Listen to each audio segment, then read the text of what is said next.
There are 18 different skills, each of which is linked to a particular attribute most of the time, and all used for different things. Constitution has no skills associated with it, Strength only has athletics, and the others have 3, 4 or 5 each. Characters have a bonus to each ability, which is based off their ability modifier for that skill, plus their proficiency bonus if they are proficient with it. Proficiency is usually gained at character creation from your choice of background, class and sometimes race.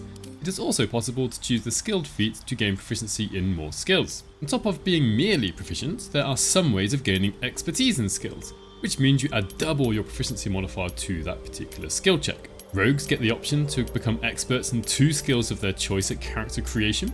Bards also get expertise at level 3, and rock gnomes gain expertise in history at character creation as some examples. So when a skill check's used?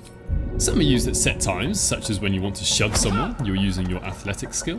When you want to hide, you use your stealth skill. And if you open a lock, or disarm a trap, or try to steal something from a vendor, you're using your sleight of hand skill.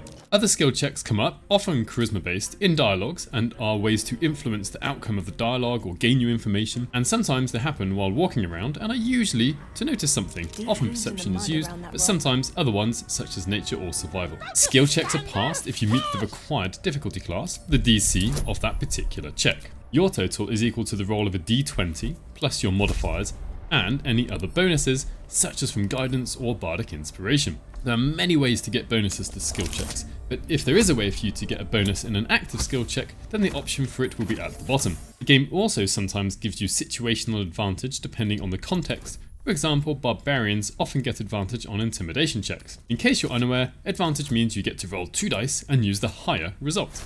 When you roll a 20 on a dice roll, then you automatically pass the skill check regardless of any modifiers in the difficulty class, and a roll of 1 is always a failure. If you fail an active skill check and have some inspiration, which is gained by completing certain tasks based on your background, then you can re-roll the skill check if you wish with all of the bonuses you had from the first roll. One common mistake that I have seen people make over the years is getting skill checks and saving throws mixed up when thinking about the spell Hex. Hex grants extra damage to anything that uses an attack roll and gives disadvantage on ability checks using a particular ability score. The mistake made is that people think this affects saving throws.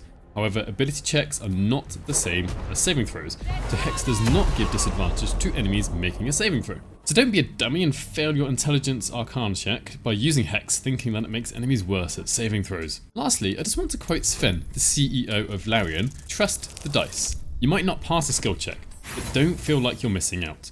You're just taking a different path through the game. You will not be able to experience everything in the game in one sitting or even in several playthroughs, and you'll get a different story and reactivity based on the outcome of your skill checks, regardless of whether you pass or fail. Hopefully now you understand what skill checks are and how they work. Thank you very much for watching, and to all the members of my channel, please do consider subscribing, and hopefully I'll catch you in the next one. Goblins have found us.